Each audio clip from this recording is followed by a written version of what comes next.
ಆ ರೀತಿಯಾದಂತಹ ಕೆಟ್ಟ ಪದಗಳ ಅವಾಚ್ಯ ಪದಗಳ ಬಳಕೆನ ನಾವು ವಿಧಾನಸಭೆಯಲ್ಲಿ ಮಾಡ್ರಿ ಅಂತ ಯಾರಾದ್ರೂ ಹೇಳ್ಕೊಟ್ಟಿದ್ರಂತ ಸಿ.ಟಿ. ರವಿ ಅವರಿಗೆ.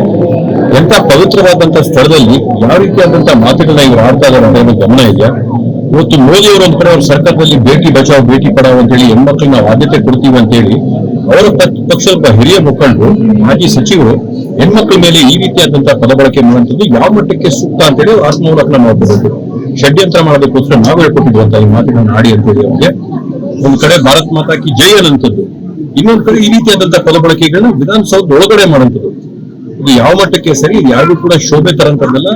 ಯಾರಿಗೂ ಇವತ್ತು ಏನು ವಿಷಯ ಆಗಿದೆ, ಏನು ಘಟನೆ ಆಗಿದೆ ಅದರ ವಿಷಯಾಂತರ ಮಾಡಕ್ಕೋಸ್ಕರ ತಿರ್ಚಕ್ಕೋಸ್ಕರ ಇವತ್ತು ಷಡ್ಯಂತ್ರ ಕುತಂತ್ರ ಪಿತೂರಿಲ್ಲ ಅಂತ ಹೇಳ್ತಾರೆ. ಪ್ರಮುಖವಾಗಿ ಅವ್ರ ಉತ್ತರ ಕೊಡಬೇಕಾದಂಥದ್ದು ಈ ಪದ ಬಳಕೆ ಮಾಡ್ಕೊಟ್ಟು ಯಾರು ನೀವು ಹೇಳಿದ್ರು?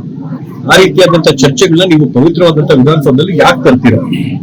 ಈ ಮಟ್ಟಕ್ಕೆ ಈ ರಾಜಕಾರಣ ಇಲ್ಲಿ ಸತತ 33% ವುಮೆನ್ ರಿಸರ್ವೇಶನ್ ಮಾಡ್ತೀನಿ ಅಂತ ಬಿಲ್ ಪಾಸ್ ಮಾಡಿದಿರಾ. ಹೆಣ್ಮಕ್ಳನ್ನ ಕೂತು ನೀವು ಈ ರೀತಿಯಾಗಿ ನೀವು ಮಾತಾಡಿದಾಗ ಯಾರು ಅವ್ರ ಮಕ್ಕಳ ಹೆಣ್ಮಕ್ಳು ಇವತ್ತು ವಿಧಾನಸೌಧ ಬರಕ್ ಬಯಸ್ತಾರೆ? ಇವತ್ತು ಅವ್ರು ಯಾರೇ ಆಗ್ಬೋದು, ಲಕ್ಷ್ಮೀ ಹೆಬ್ಬಾಳ್ಕರ್ ಮೇಡಮ್ ಅವ್ರು ಒಬ್ಬರಾದ್ರು.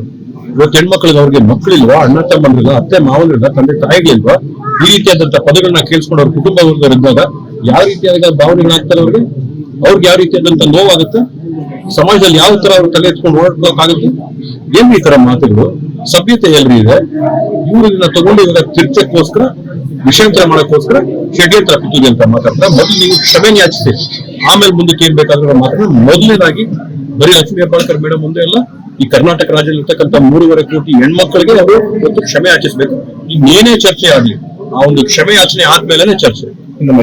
ತಾಜಾ ಸುದ್ದಿಗಳಿಗಾಗಿ ಶೇರ್ ಮಾಡಿ, ಸಬ್ಸ್ಕ್ರೈಬ್ ಮಾಡಿ, ಫಾಲೋ ಮಾಡಿ AIN ನ್ಯೂಸ್ ಕನ್ನಡ.